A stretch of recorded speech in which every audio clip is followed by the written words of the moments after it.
All right, for me, Wemby is the only player I've seen since LeBron that I thought, you know what, he can definitely go down at the top all time. I don't do GOAT debates because I think it gets a little bit too it just gets stupid. It just really depends on what you like. For me, longevity matters the most. So longevity does matter.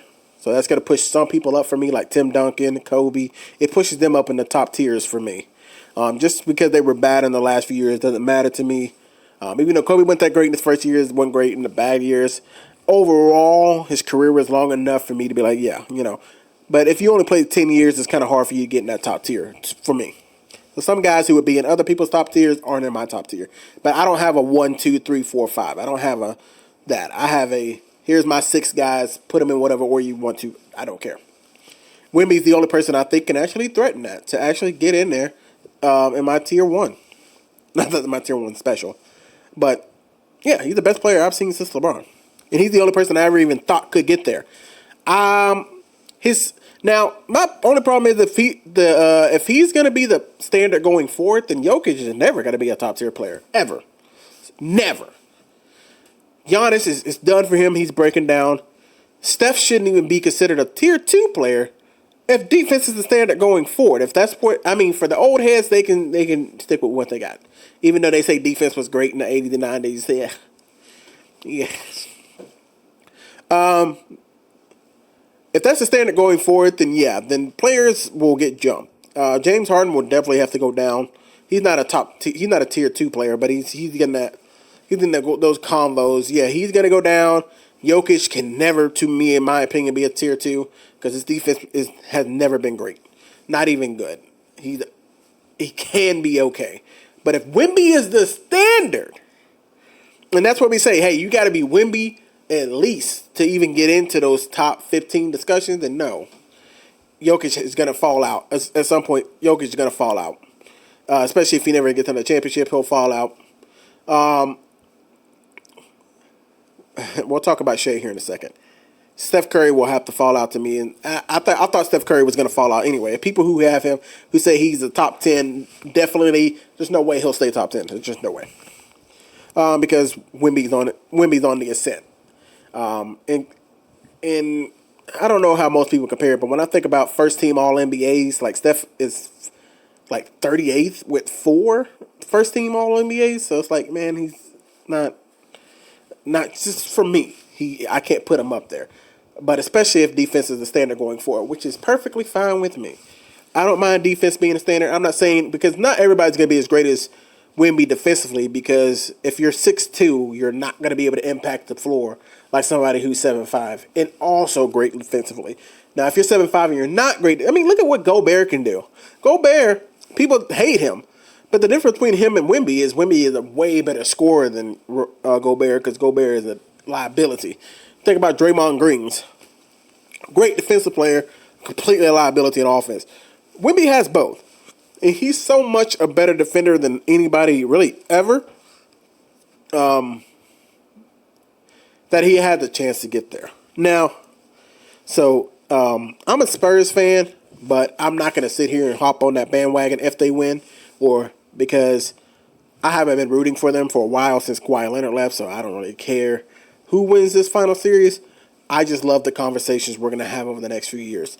Now, like I said, the funny thing is, if the Knicks win, I don't think anybody will start thinking about dynasty. I think if the Spurs win, people are like, oh, they're about to rattle them off. And I'm like, I don't think so. I think the NBA has made it to where rattling off championship after championship just not going to happen. I know Wemby's going to be able to impact defensively, and the Spurs have a really great team. But even if the Spurs were to win, and we'll get deeper into this after the finals is over, then we'll have that discussion. But if the Spurs were to win, I don't think they'd rattle off dynasties. I think they may get 2 in a row, maybe, but getting like 5, 6, 7 in a row, the NBA won't allow it. It just won't allow it. But the second apron, and you have 3 top picks, you cannot pay all 3 of those picks, especially when you have a man named Stephon Castle who had another game at 32, 11, and 6, I believe. You can't do it, okay? So you're not going to be able to just keep that squad together because it's a lot different.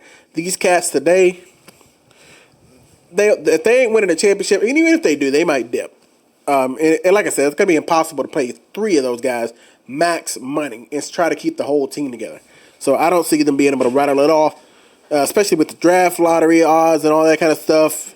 It's just going to be a crazy NBA parity for a very long time. But discussion for another day. That'll be off-season talk. Let's talk about SGA. Kobe comps, Jordan comps.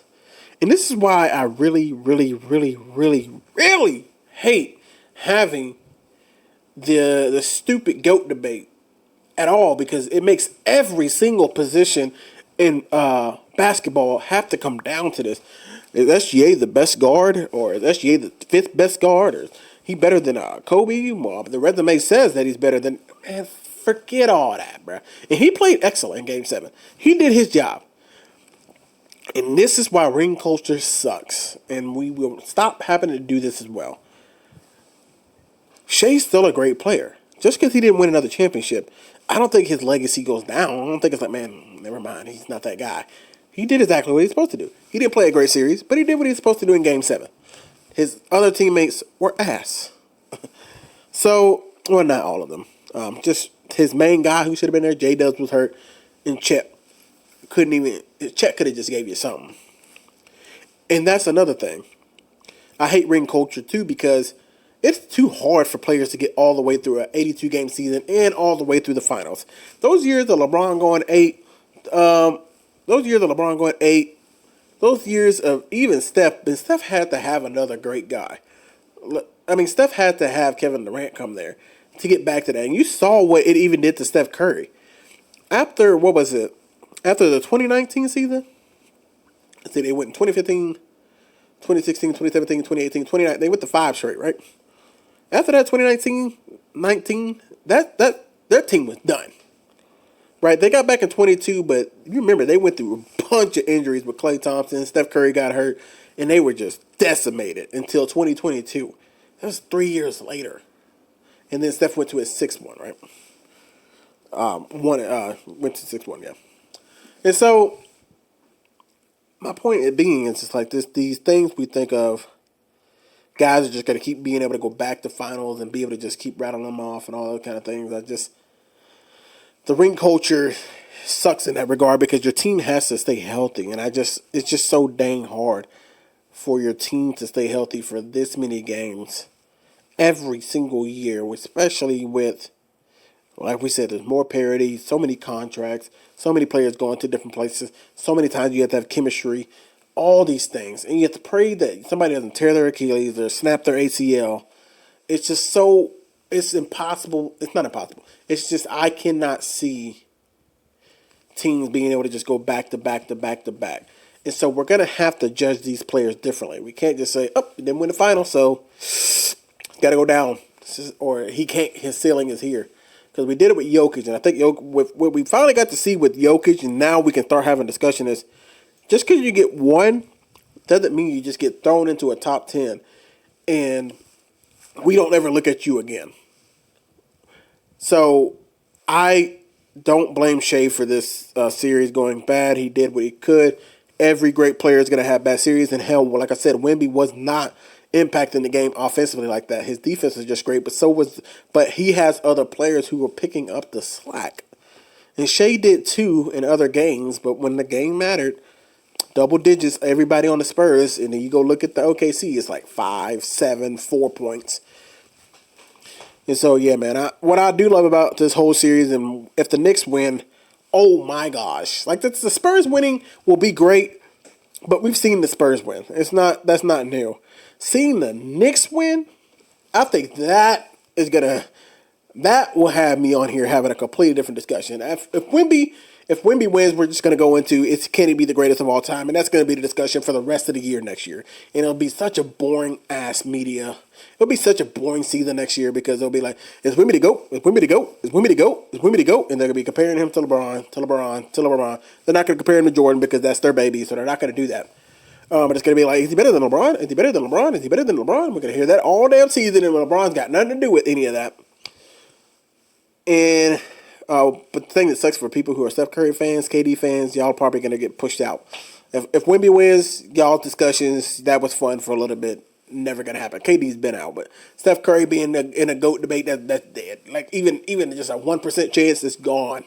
Once if Wemby wins this championship, it'll just be Wemby, Braun. That'll be it. Wemby, Braun, and then Jordan will probably finally get pushed out, and we'll just have a Wemby, Braun discussion for the rest of our lives until somebody else comes along. But if Wemby loses, and then he has a career where it's just injury riddle, and the Knicks win, oh baby, that is a NBA I want to be a part of. Not that I don't want to see greatness, but I don't really give a damn about individual players no more. I don't really care about any of this. Who's the GOAT? I'm sick of that shit. I want to talk about teams. And so if the Knicks win, man, it'll just make the NBA such a better discussion. So who am I rooting for in the finals? I'm going to tell you right now, the Knicks. Who I think that should going to win? Still the Knicks. But I could be wrong. I think the Knicks have a complete team, just like the Spurs do. And they got big guys over there. They got guys who can. And Wemby, like I said, not going to go off for 40 every game. Wemby's probably going to go somewhere between 23 to 30. And defensively, yes, he'll affect some of it. But they got Mitchell Robinson, who did break his pinky, so we'll see what happens with that. But I still think the Knicks got a better team. But I could be wrong. So the Knicks is the story I want, not because I hate the Spurs. Because if the Knicks win this year and the Spurs win next year, I would love that. But if the Spurs win this year and the Knicks don't, it's like, damn, we haven't got to see the Knicks win since '73. So a lot of us have never even seen them win. So anyway, that's how I feel about this whole thing. I'm out. Peace.